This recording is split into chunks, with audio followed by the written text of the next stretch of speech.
Good afternoon. How's everybody? Cool enough? Probably not. Okay. It's good to see everyone today. I want to start out with some welcome and introductions, or welcome and announcements.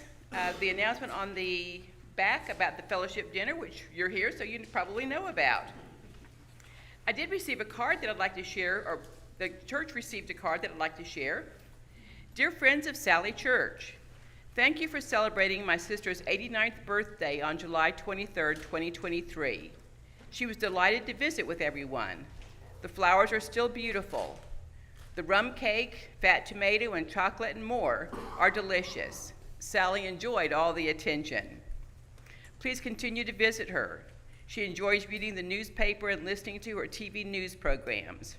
Her mind is sharp and she continues to pursue healing treatments. She has a wonderful home medical team. Thanks for your powerful prayers and love for her. Sincerely, Lauren, her sister.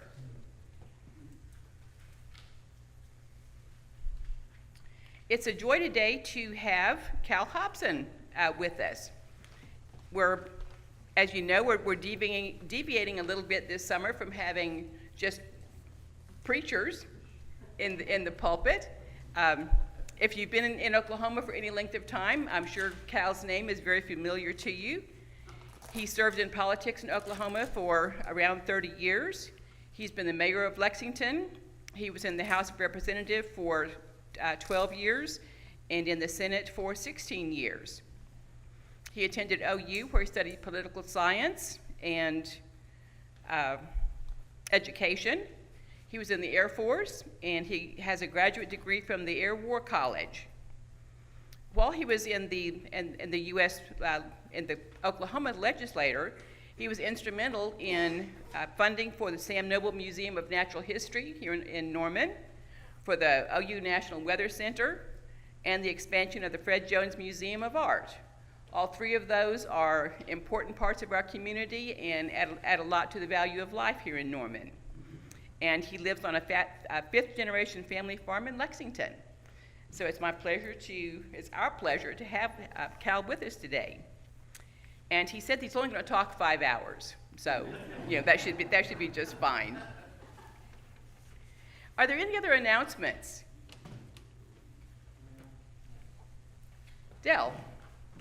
I did see Sally on Friday. She's well. She says hello.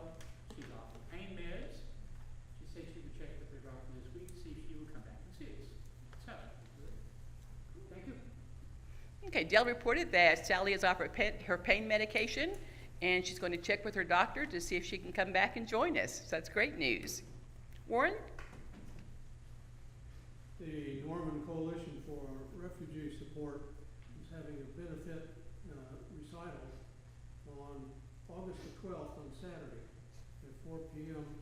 over here at St. Stephen's Church. And it's going to be Audra Sontag. She's a graduate of Norman High and going to Webster University, I think. And is an excellent singer. And she's going to be accompanied by Delisa Wyatt, who's a well-known piano teacher here for a long time. And I think it'll be really good. But it'll benefit the families from Afghanistan. It's a major project for the Norman Support Group for that. So please come out to the recital, bring your money, you need it. Thank you, Warren.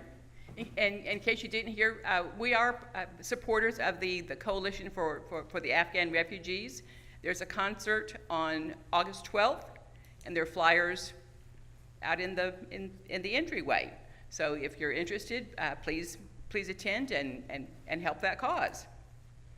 Also, how many of you have heard of Ollie? So Jeannie has brought a few copies of their current catalog.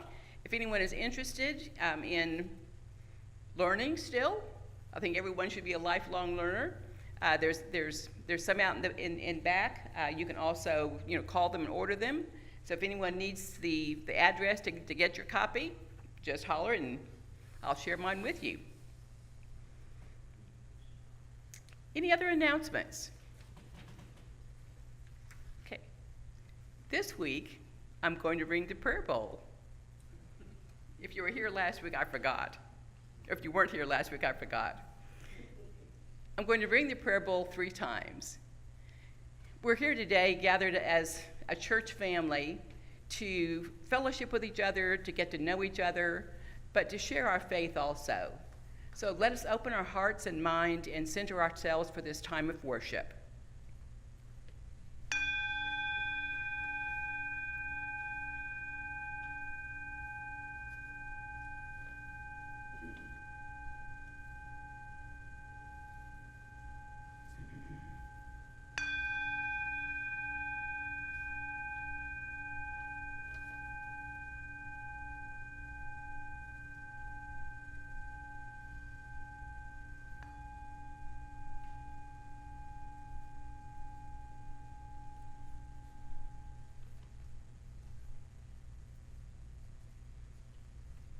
It's time to share our joys and concerns. What joys do you bring to church today?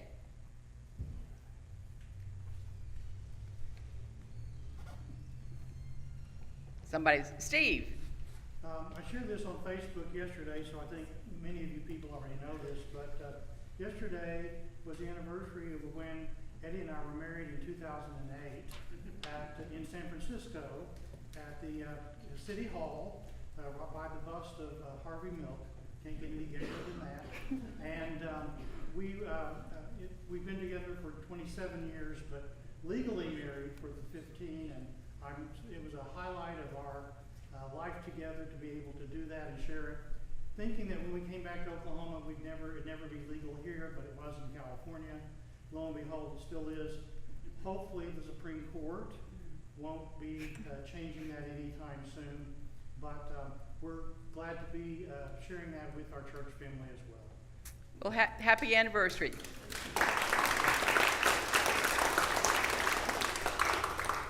Other joys. Wayne. I will turn 78 tomorrow, and I plan to be around until OU wins the national championship and the Cardinals win another World Series. I'm glad to hear that you're going to be around quite a while. So As long as Mom, I think. okay. So Wayne is turning 78 tomorrow. Happy birthday.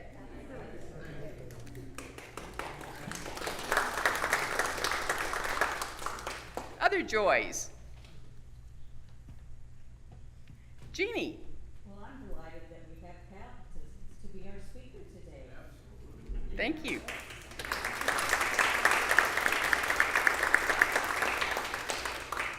And one addition to our service is the beautiful flowers on the altar. Thanks to Jeannie for providing those for us. Other joys. Now is the time to lift our concerns. You can say them out loud. You can whisper them in your heart. Let's bow our heads for a time of concerns.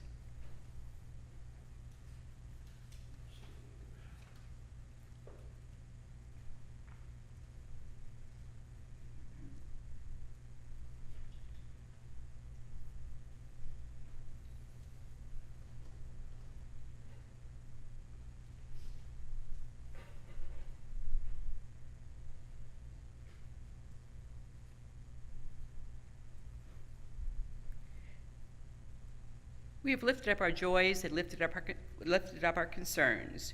We know that you are aware of these before we even speak them out loud or as we hold them in our heart. We know that you're there with us, walking every step of the way, offering support and guidance to us, and for that we give you thanks. We pray this in your holy name. Amen. And I just realized I rang the prayer bowl out of order, but at least I rang it today. If you'll stand as you're able and read the call to worship, it's a responsive reading. You'll read the part in bold. The Holy One is gracious and merciful, slow to anger, and abounding in steadfast love. The Holy One is good to all, with compassion for all God's creation. The Holy One upholds all who are falling and raises up all who are bowed down. The eyes of all look to you, and you give them their food in due season. You open your hand, satisfying the desire of every living thing. The Holy One is just in all things and always kind. The Holy One is near to all who call on God, to all who call in truth. The Holy One fulfills the desire of all who are in fear and also hears their cry and saves them.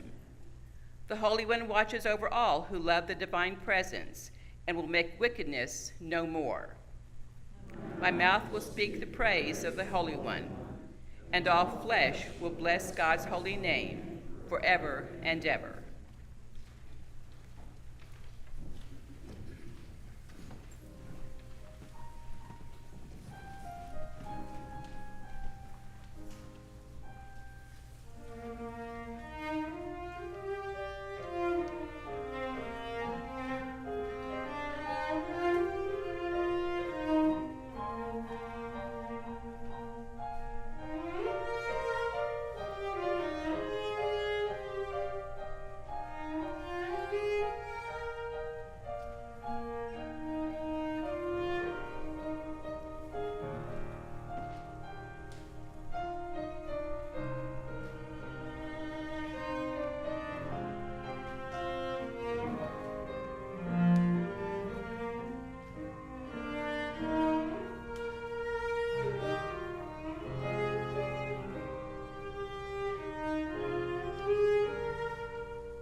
Please bow for a word of prayer.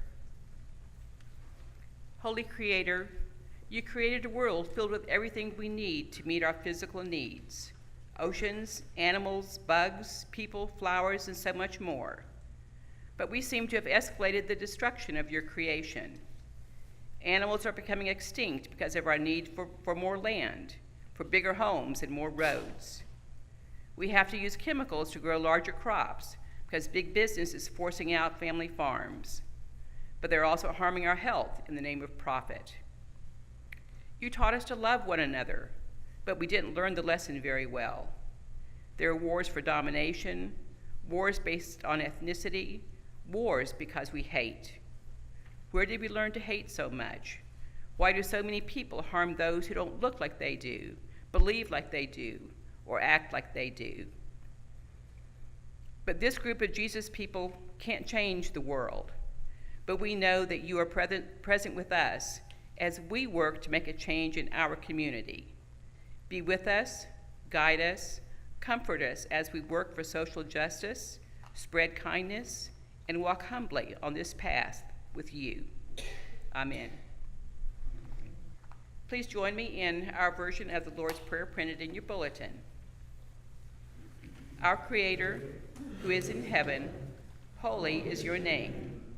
Your kingdom come, your will be done, on earth as it is in heaven. Give us this day our daily bread, and forgive us our debts as we forgive our debtors. Do not let us fall into temptation, but deliver us from evil. For you reign in the power that is love, now and always. Amen. Please stand and join in singing hymn number 543, "Where Cross the Crowded Ways of Life."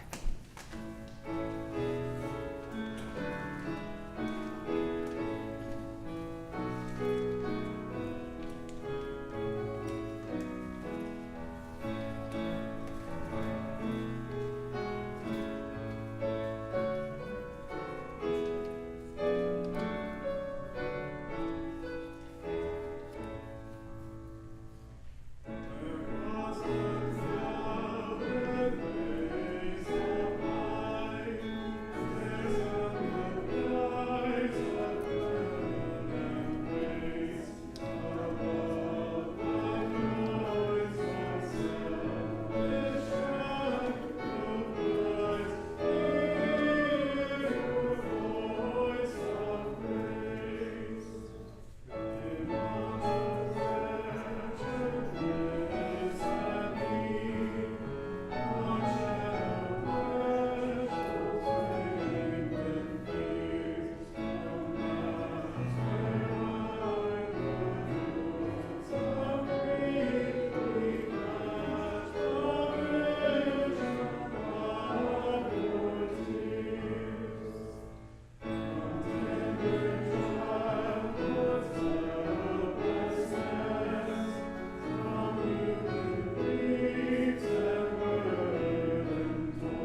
is my kind of church.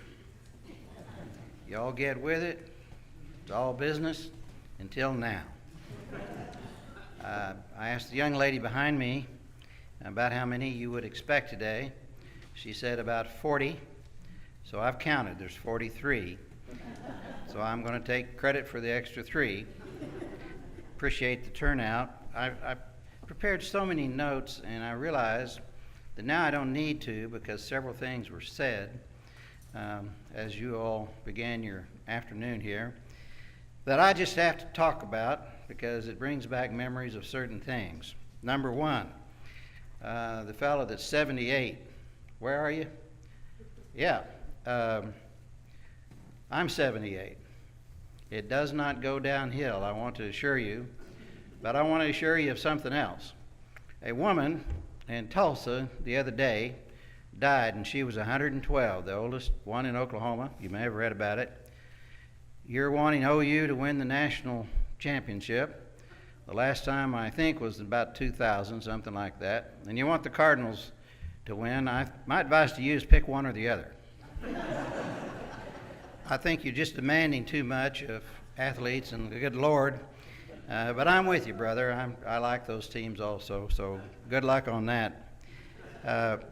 The church is beautiful. I used to walk by here. I've never been in this church, but I've walked by here many times. Now, why would I do that? Some of you know. Gene knows. Others know. I used to knock doors in this town through 13 different elections. Some of you, I won't ask you to raise your hand, but some of you would admit that you might have voted for me back in the day, and I want to say thank you for that. Norman allowed me to do certain things in the legislature that most couldn't do. And by that I mean Norman is a special community. It's just different than most of the rest of the state. Proof of that is the couple on the back row. Would you all wave at me that you're talking about your marriage out in San Francisco, I think in 2008. Did I hear that right? Yes. And then affirmed here, and you've been legally married here for about 15 years. Did I hear that right? Let me tell you a little story. You'll be surprised at this, why I'm thankful for the Supreme Court, the U.S. Supreme Court. Not the current one, a little mad at them, but the Supreme Court that was hanging around, I don't know, about 2012 or so, because here's what happened. In 2005, I was still the pro tem of the Oklahoma Senate. That means kind of like the superintendent. You're supposedly in charge of the teachers and the students. Well, you're really not. You just do the best you can. And a fellow named Williamson from Tulsa had been waiting for his opportunity to put on the ballot the prohibition of marriage between a man and a woman, woman and a woman, man and man. You know the drill.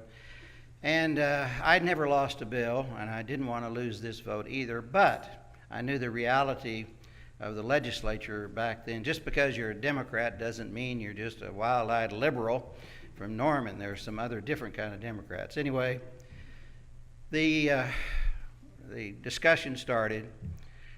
Senator Williamson from Tulsa gave us all the reasons why we were going to go to hell and things like that.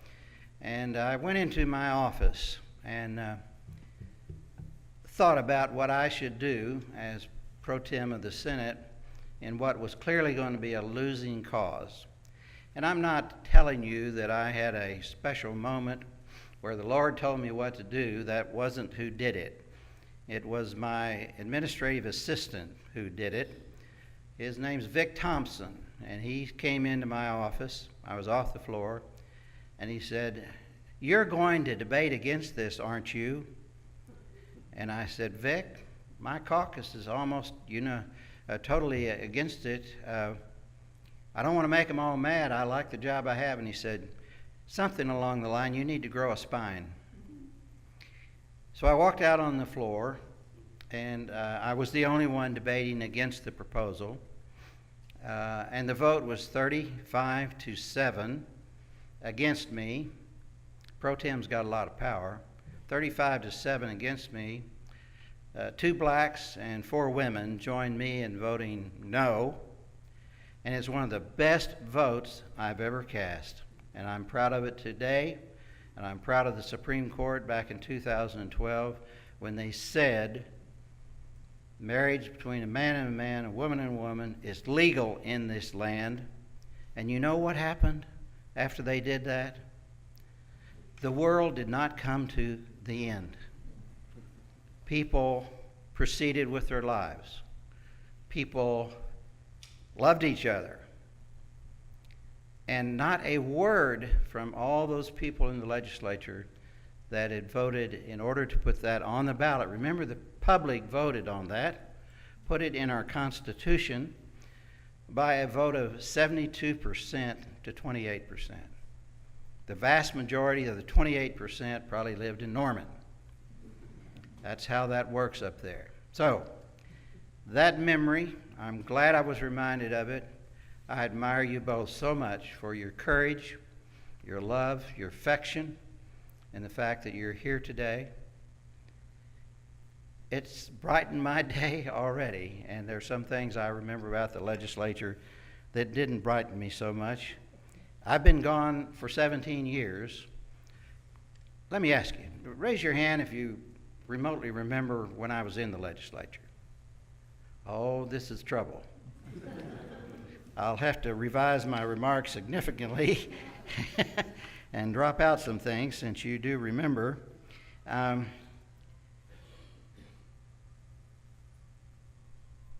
Oklahoma City, you probably thought I was about to have a Senator McConnell moment there when I hesitated. That's fair enough. He's old, I'm not. 78's not old, right, my friend? Yeah. Well, I wasn't having a senior moment. I was looking for this note about an article I read last night. It was a listing of the 10 most conservative cities in America. And I can't remember all of them, but I remember what was number 9, and that was Tulsa. And I've always looked at Tulsa as kind of a progressive city compared to some other places. They're number 9, so I kept reading, and there were the usual suspects, and it got down to number 2, and you know where had not been named, so I scrolled on down on my computer, and number 2 most conservative city in America is listed as Oklahoma City. And I'll give you 2 free OU Texas tickets if you can tell me which city was considered the most conservative in America. Going once, 2 free OU. You can just shout it out. Anybody got an idea? Okay, it's supposedly Mesa, Arizona. But Oklahoma City was number 2. But I'm here to tell you certain things are changing in Oklahoma.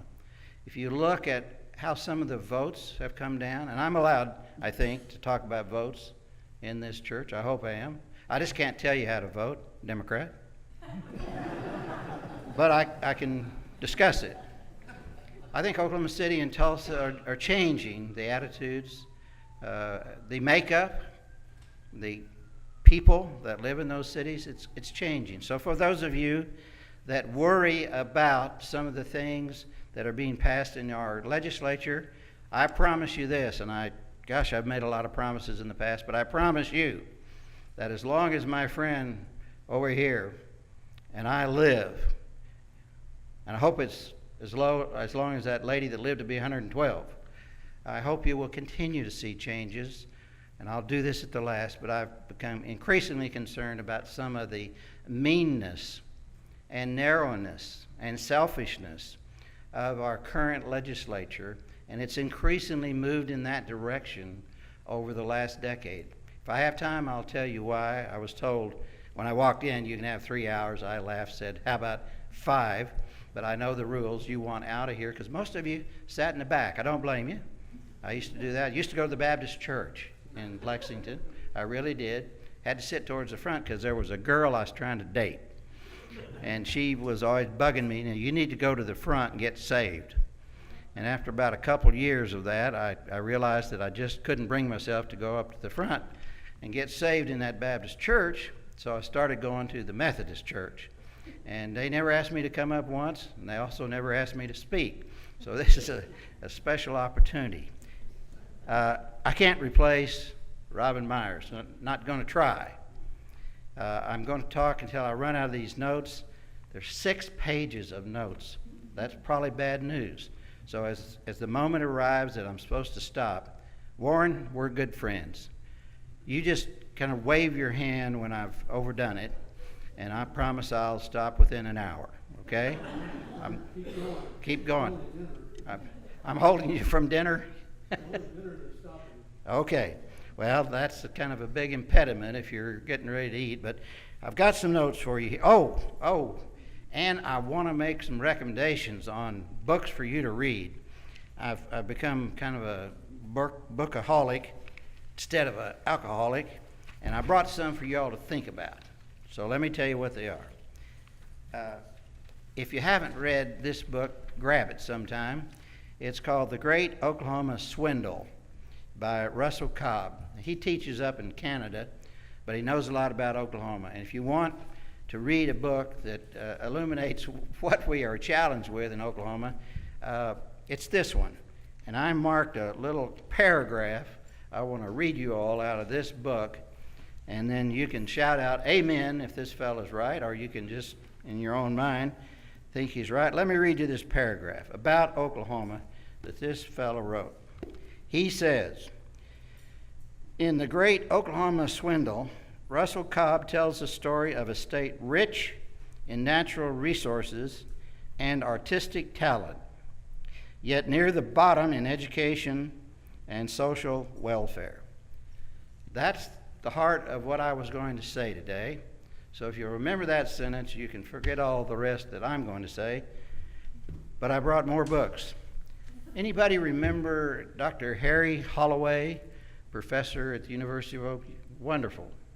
Dr. Holloway was one of my instructors out there when I came back from the Air Force, and I was working on a master's in public administration. I liked his classes. Well, Dr. Harry Holloway wrote a book about one of the scandals in Oklahoma. Where's the young lady that's taken both of my classes? You're here? Yes, ma'am. You're enrolled in a book and in the class that I'm going to talk about. This book was called Bad Times for Good Old Boys by Harry Holloway. If I said in your mind, if I say good old boys, what group of elected officials jumps out in your mind? County commissioners. Who said that? County commissioners is exactly right. If I still had those 2 free OU Texas tickets, I'd give them to you. But I was lying to you about that. So anyway, he wrote about the county commissioners, and let me just tell you, it's a terrific read. It's one of the scandals, Dana, we're going to talk about in our class. I loved Harry Holloway. I knew all those guys. I was in the legislature when that scandal came down. Met a fellow named Bill Price. Bill Price used to be the U.S. attorney in Oklahoma City, and he came to the Capitol back in 1981. I was pretty new then, to tell us all about these good old boys. And 170, what's 3 times 77? That's a bunch. 21, 22, 32, something like that. 170 of them went to prison. Pretty hard to find an honest county commissioner back in those days. If you want to read about, hopefully not your relatives, you'll consider this book. Now, raise your hand if you remember Penn Square, the bank. Okay? Raise your hand if you lost money in the Penn Square Bank. Good. Sorry, ma'am. I can tell you about this book called Funny Money by Mark Singer. I was in the legislature when that place cratered, and it was just amazing. You'd see people that were worth $100 million one day and were worth nothing the next. I used to eat in a place called Junior's Restaurant in Oklahoma City. Go ahead and admit if you've been to Junior's. It's a steakhouse, okay. That back room, is where I would see literally $100 million deals go down with a handshake. And all that went, in the tank. I'm sorry you lost some money. If you want to know about that scandal, get this book. Now, more locally, have you ever heard of a fellow that was born over here on Pickard Street, and that's the truth, by the name of Gene Rainbolt? Gene Rainbolt owns, Bank First. Gene was born in a little old house over here on Pickard, and he's written a book with the help of Tom Lindley, a wonderful writer, named Out of the Dust by Gene Rainbolt.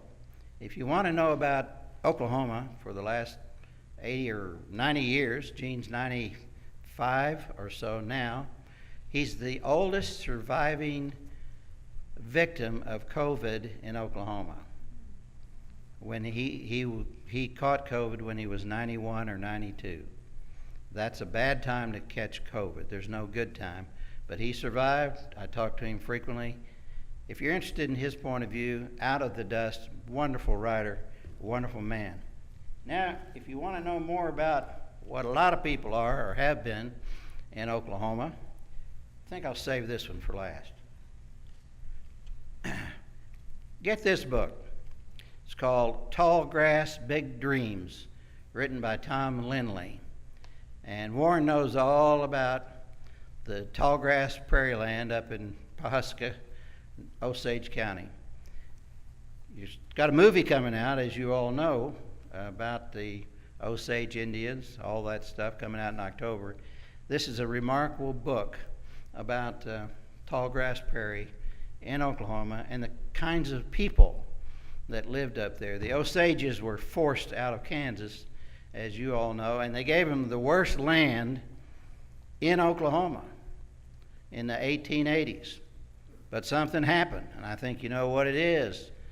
Some oil men fooled around and found the most prolific oil field not ever found. Spindletop was the most prolific down in Texas, but a big oil field up there, and those Osages, who had only 2,000 head rights, divide that by billions of dollars, and you'll understand about this movie and the fact that many Osages were murdered by white folks who wanted their inheritances. There used to be a building in downtown Oklahoma City, now torn down, called the Hale Building, Hale. You remember it?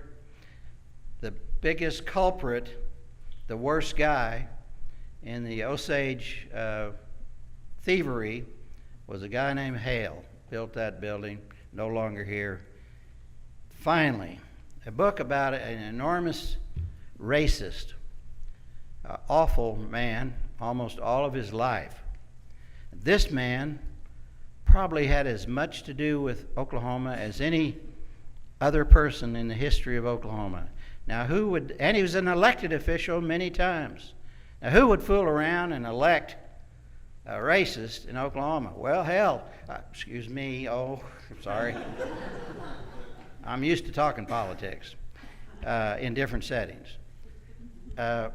We elected this fella, somebody did, and he was the Speaker of the House in 1907 when they got together, to decide we're a state.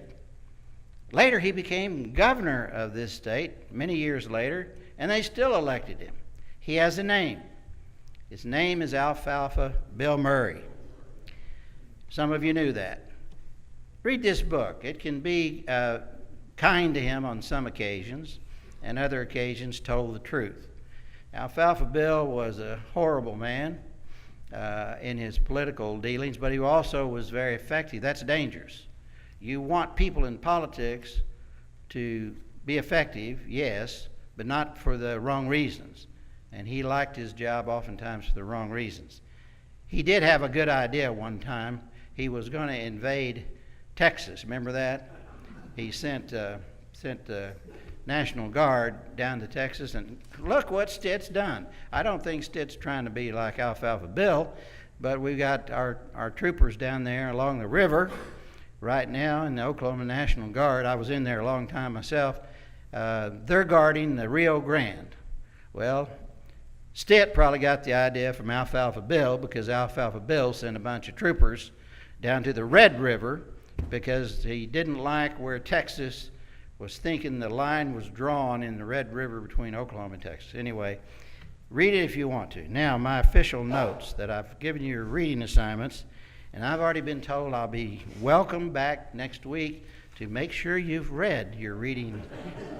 That is a lie. What I'm going to tell you about next, I'm going to skip around, but I'm going to remember 3 major areas. You know how it works.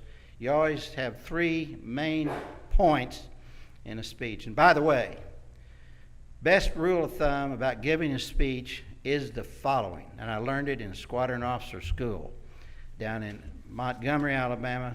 George Bush and I were in Alabama at exactly the same time in 1972, and that's the truth. Young George was down there. I was in Squadron Officer School. He was down there running a campaign for the United States Senate for an Alabama guy. That person lost. That's good. But I'm sure George and I met each other in the Officers Club at Montgomery at the air base there, because he was in the Texas Air Guard, as you all know. He was hiding out. He was supposed to be flying airplanes, but he got into the Guard to avoid, getting shot at over in Vietnam back in that era. Anyway, where was I? Oh, I learned these 3 steps about giving a speech. Here they are. Tell them what you're going to tell them, and then tell them what you told them. Now that sounds repetitive, doesn't it? Well, there were many times I tried that in the legislature, and even with 3 chances, some of them didn't get it. There's another rule of thumb in the legislature. The person speaking can only provide the explanation. The people listening have to provide the understanding. You can't do both, I've learned. And that's the only reason I lost certain bills. Speaking of bills, do any of you have and are willing to admit it, a living will? Anybody have those things? Yep. Well, I'm the author of the living will legislation in Oklahoma. It makes sense today. Lets people decide certain things. Well, this was back in 2008, and we passed the first living will legislation in Oklahoma. It's much better now than what I passed. 3 areas I'm going to comment about. You'll tell me when to quit. I'm going to tell you a little bit about myself. Don't take it wrong. I'm going to mention some things you'll think, well, he's sure proud of himself. I just mention it because there are things here in Norman that you ought to take advantage of. Second, I'm going to mention the background of Oklahoma very quickly. Don't worry, because I'm going to start with the Louisiana Purchase in 1805. But we're going to move quick. And then the third thing is going to be, what's the environment today? Why is Oklahoma the way it is? Remember, that's what I'm supposed to be talking about. So quickly about me. Went to school down in Lexington. I was the valedictorian of my Lexington class. That's the truth. You can look it up. It's a pretty small class. There were 3, and 2 very quickly were in McAllister. Not to visit, but they had assignments there. I went on to OU. It was great, except the first day. The very first day at OU in Adams Hall, that big auditorium, about 300 people can sit in there. There was a whole bunch of freshmen in there, and somebody important got up and said, what I want you to do, freshmen, is look to your left and look to your right, because 2 out of 3 of you are not going to be here to graduate. Now that got my attention, because the people on either side of me look really smart. And so I figured I was challenged. So I worked hard. It was hard because I didn't get a very good education at Lex. We just didn't have anything about math except math 1 and 2 and something called, starts with trig, but I never understood it. So I was pretty challenged there. After OU, 1968, luckily I got commissioned in the Air Force, and of the strangest things, there were 168 second lieutenants, Air Force, at OU that year. The largest graduating class in the entire country. I don't know why that happened. It just was. Of the 168, 167 got sent to some base in America. There was one exception. That was me. I got sent directly overseas from being at OU. July the 2nd, I was in Oklahoma City, and July the 4th, I landed in England. I knew very little about how to be an Air Force officer, and they proved that to me quickly.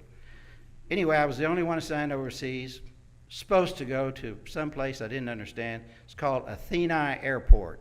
Can anybody guess where Atheni Airport might be?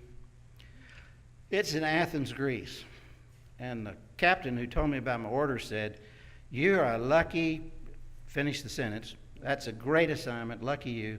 Then more orders came in and didn't let me go to Athens. They sent me to England, which was another great assignment. So I was overseas 3 years. During Vietnam, I was lucky I didn't get sent to Vietnam.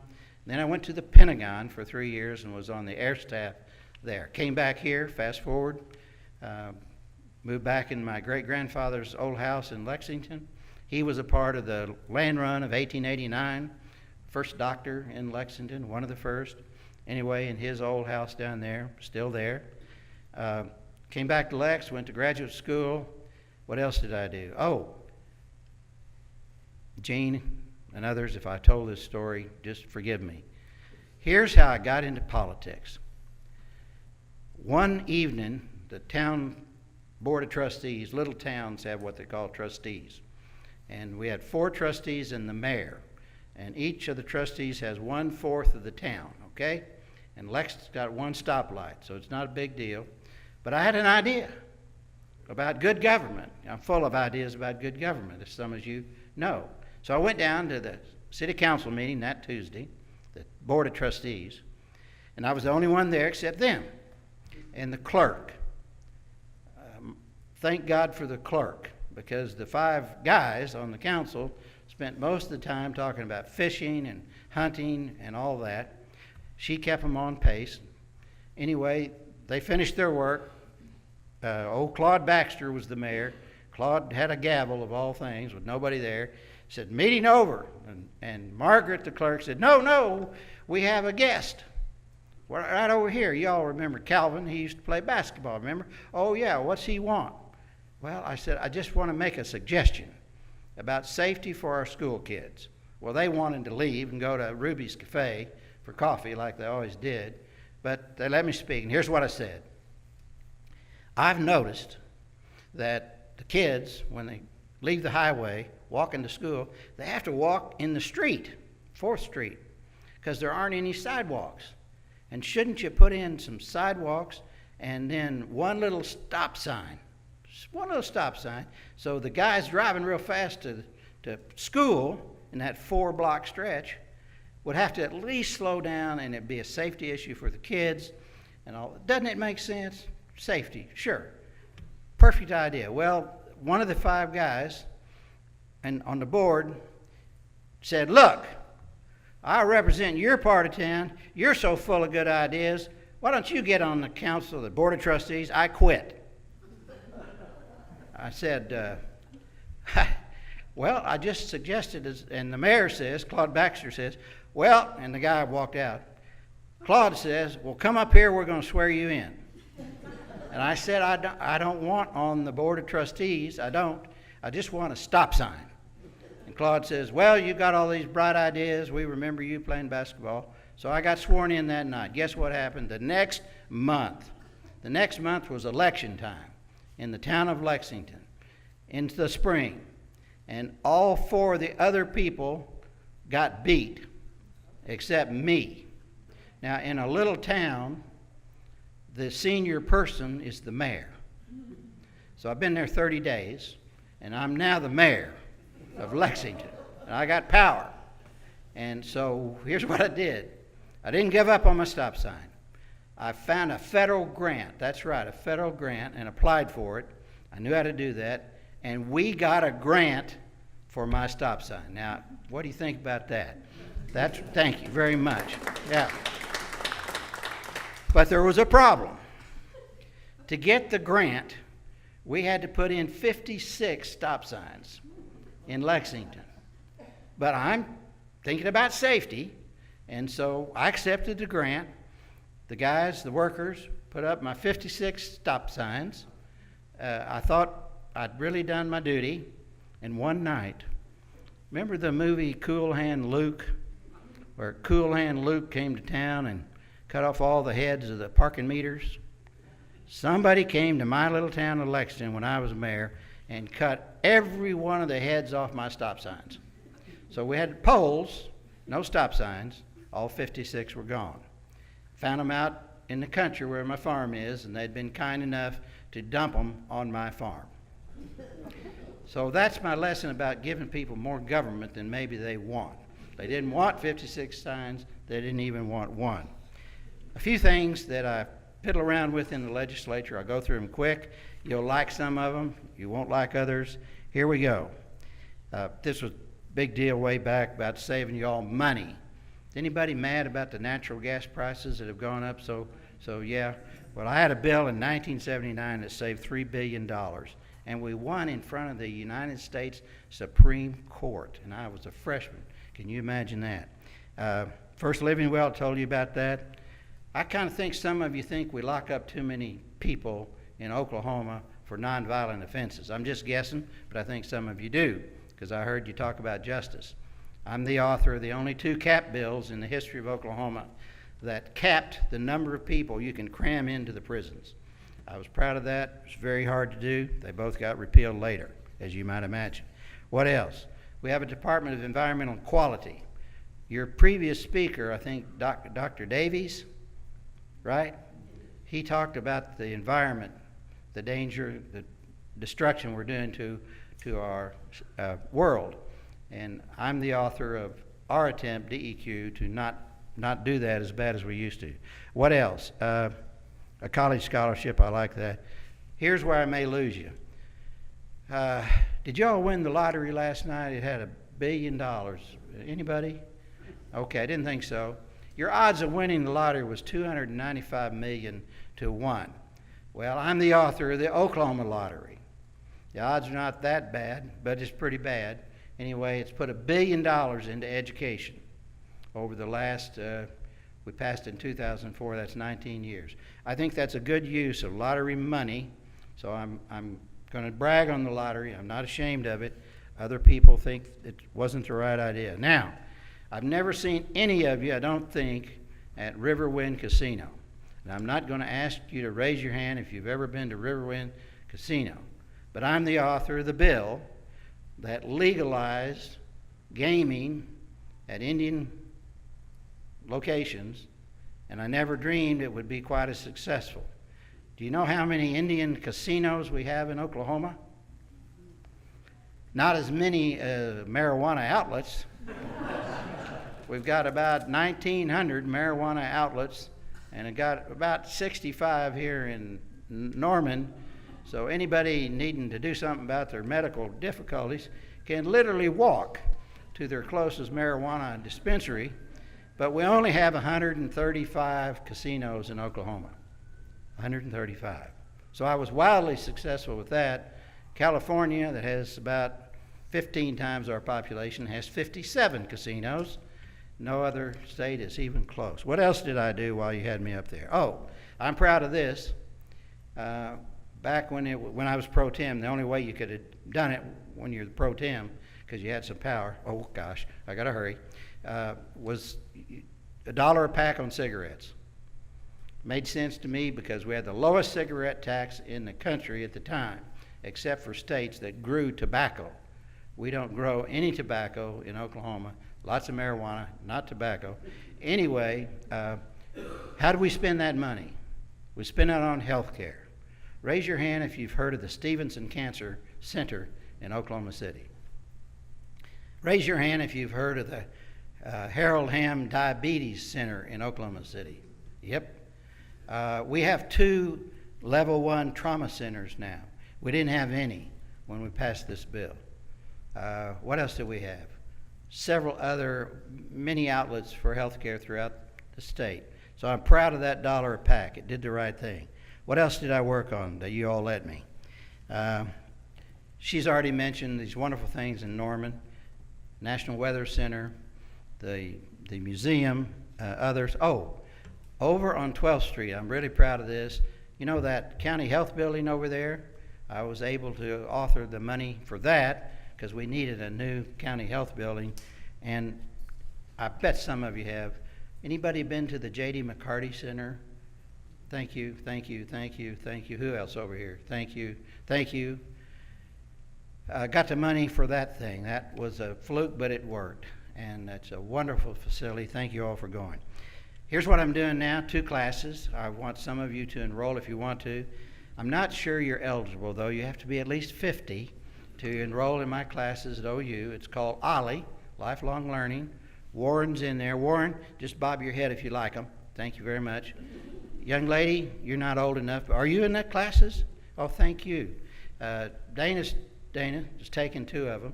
Anyway, one of them is about Oklahoma scandals. And I'm bringing for you all to listen to the actual people that were involved in the various scandals if they're still alive. Things like the county commissioners and Penn Square and all that. The second class you're going to help me with. The second class is about why Oklahoma is the way it is. Now, I've really got to move quickly. All I can say about the history of Oklahoma, we were a part of the Louisiana Purchase, as you know, 1805. A lot of stuff happened after that. Nobody wanted Oklahoma.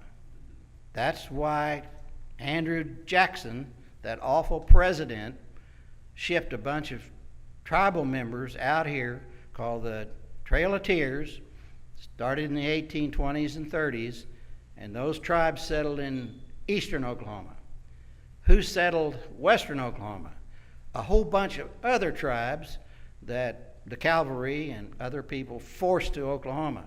So we became the place that where they sent people basically that other people didn't want, and then we had the land runs.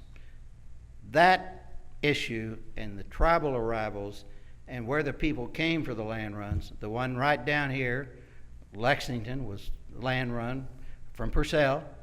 Guthrie was on the north. Where'd those people come from? It tells you everything you need to know about why Oklahoma can be kind of screwed up. In the northern part, people came from northern states. They were mostly Republicans. The southern part, eastern part, they came from the south, mostly Democrats. And the fight has continued ever since. The Democrats were in charge for 80-something years, except for 2 years. Republicans were in charge from 1920 to 21. The public regained their senses, voted them out, and they never got power again until 2006. That's kind of how this state got organized. Unfortunately, we have had a big presence of something we don't want. It was called the Ku Klux Klan. You wouldn't believe it, but we were one of the most dominant states with the Klan. They actually got elected to the legislature as Klansmen, and they were behind the impeachment of one of the 2 governors in the 1920s. It wasn't because he was all that anti-Klan. They impeached him for an even more important reason. His secretary, the governor's secretary, wouldn't let some of them in to see him. That's all. She wouldn't let people see the governor. So they impeached him for that and removed him from office. His name was Walton. The other fellow was named Johnston. I can't tell you all this other stuff. I've got to skip on down to where we are today. Real quick. We are in a lot of trouble in Oklahoma if we keep doing what we're doing.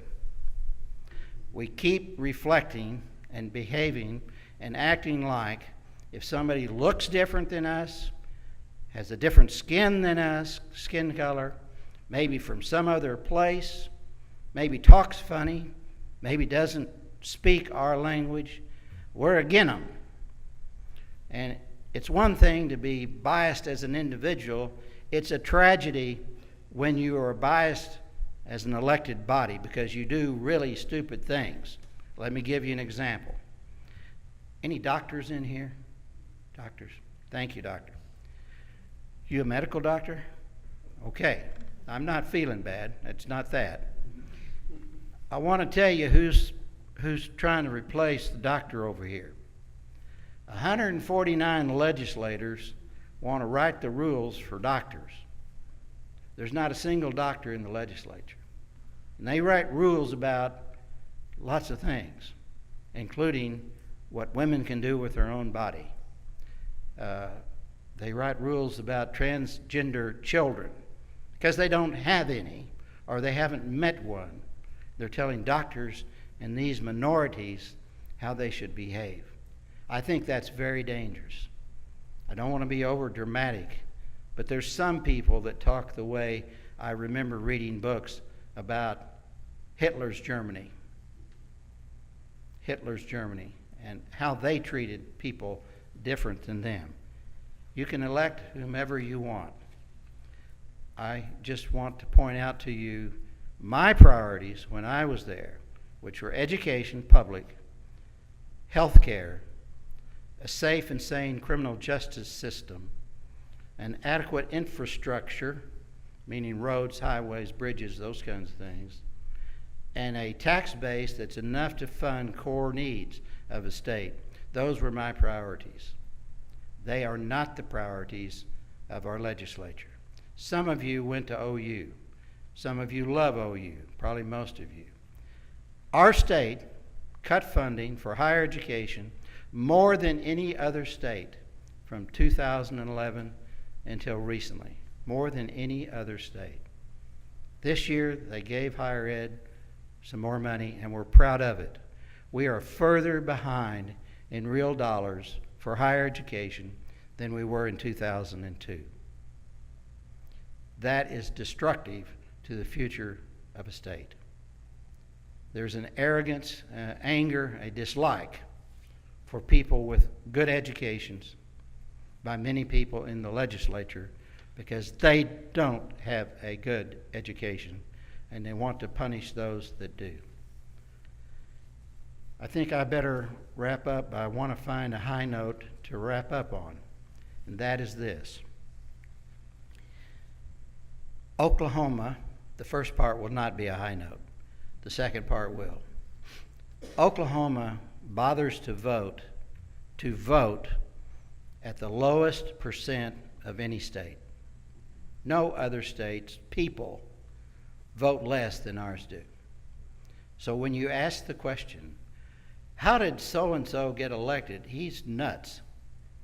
Well, there's enough nuts in Oklahoma in certain districts that they will elect the noisiest nut to the legislature. And those members think they're supposed to go up there and do the nuttiest things. Like, we're spending money right now searching for Bigfoot. You're paying for those searches. Now, I think that's a waste of your money, but I could be proven wrong. But I don't think I am. So what's the good news of this final comment? The good news is, if you've only got about half your population bothering to vote, that means there's a whole bunch of people that didn't, and this is where you come in. I know you go register voters everywhere you can. You go to Edmond, Oklahoma City, right? You do that work. We can all encourage our friends and neighbors to go vote. Votes matter. It matters who we elect because some have a priority that you would agree with and others don't. We've got to get started to turn this state back to what I believe it can be.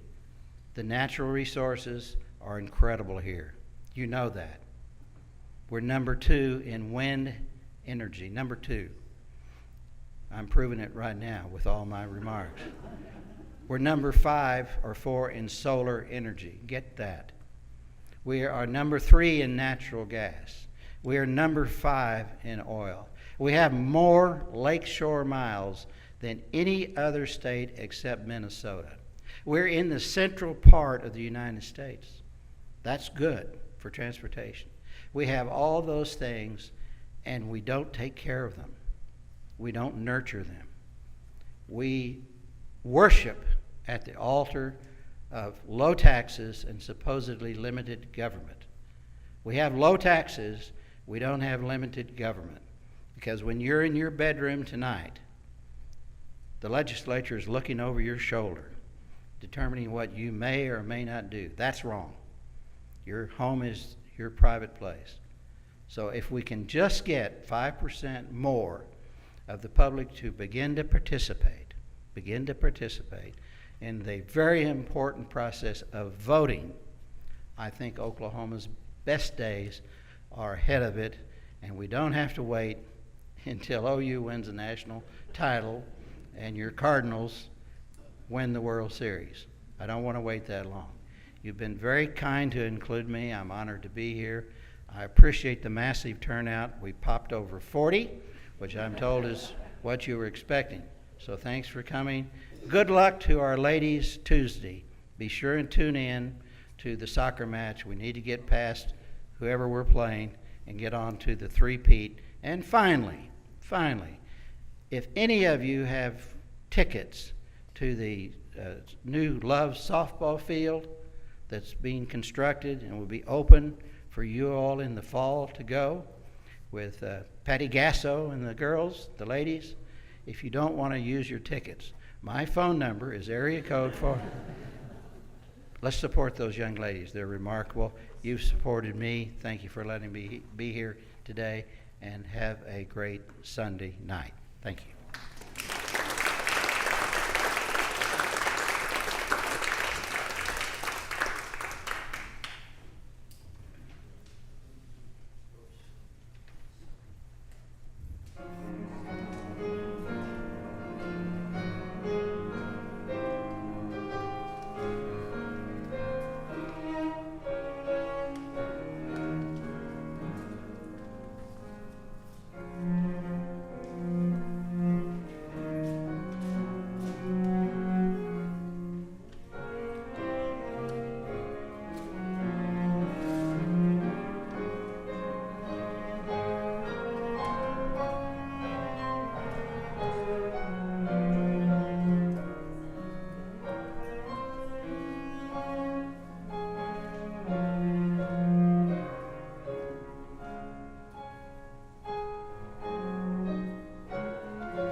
Can we clone you and get you back in the legislature?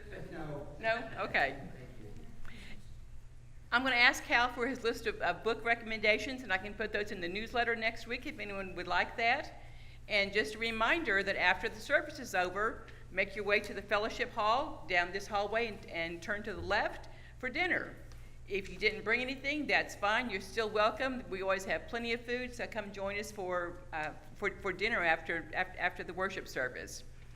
Now it's time to bring our offerings and gifts to the Lord. The small basket is for our benevolent fund. It's those special offerings that we take for, like, food and shelter for friends, things that aren't direct support of the church. So if our ushers will come forward, please.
Doctor?